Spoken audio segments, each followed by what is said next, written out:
Ano na nga ba ang nangyari sa relasyong Sara Labati at Richard Gutierrez? Ang masayang pagsasama ay bigla na lang nauwi sa hiwalayan kung saan ay meron na silang 2 anak. Ano ba talaga ang nangyari? Ating alamin.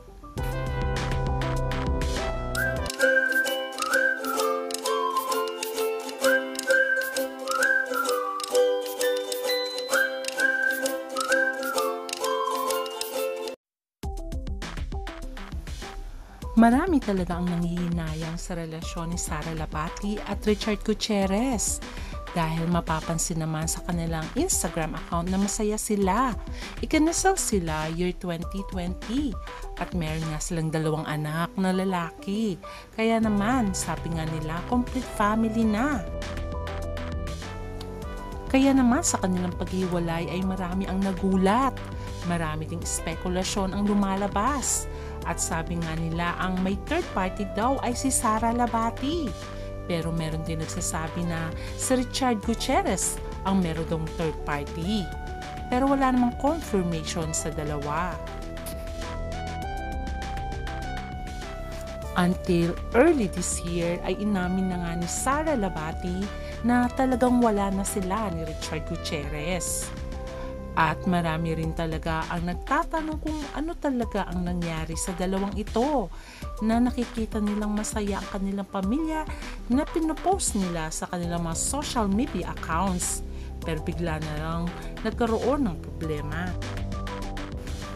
Ngayon ay naliling si Richard Gutierrez kay Barbie Imperial kung saan ay namataan nga daw ang dalawa na umiinom sa isang bar sa Alabang.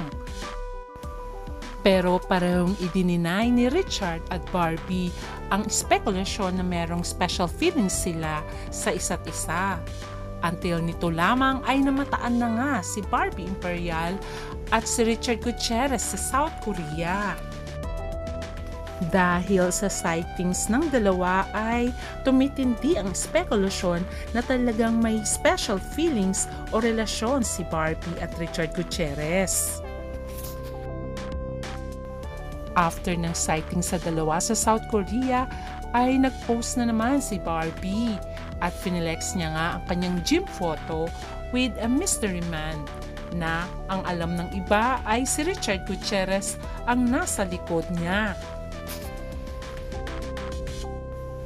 Dahil sa unti-unting paglabas ni Barbie Imperial at Richard Gutierrez na kanilang relasyon, ay napapatanong ang netizens kung ano kaya ang magiging reaksyon ni Sara Labati tungkol dito.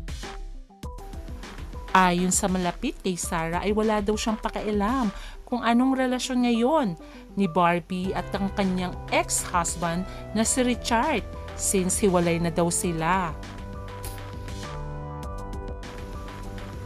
Ayon pa kay Sara, we're not in speaking terms ni Richard. Co-parenting na lang kami para sa aming mga anak, ayon pa kay Sara.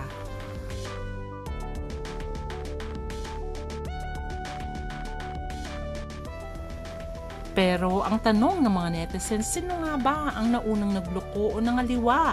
Maraming blind item ang tumutukoy na si Sara Labati daw ang unang nagkaroon ng relasyon, ayon pa nga kay Annabelle Drama. Pero hindi naman nila dinetalye kung totoo o hindi. Pero sino tong lalaking ito na parang hahalikan niya na nga si Sara Labati?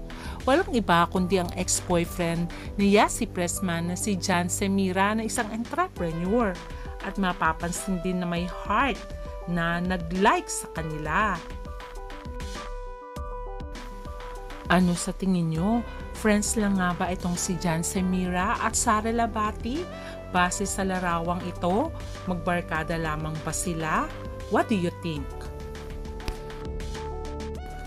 Sa ngayon ay marami talaga ang nangihinayang sa relasyon ni Sara Labati at Richard Gutierrez. Marami pa ring umaasa na sana maayos ng dalawa ang kanilang hidwaan at hindi pagkakaunawaan alang-alang sa kanilang mga anak. Kaya wish pa rin ng mga fans na sana magkapalikan sila balang araw. Hanggang sa muli, bye!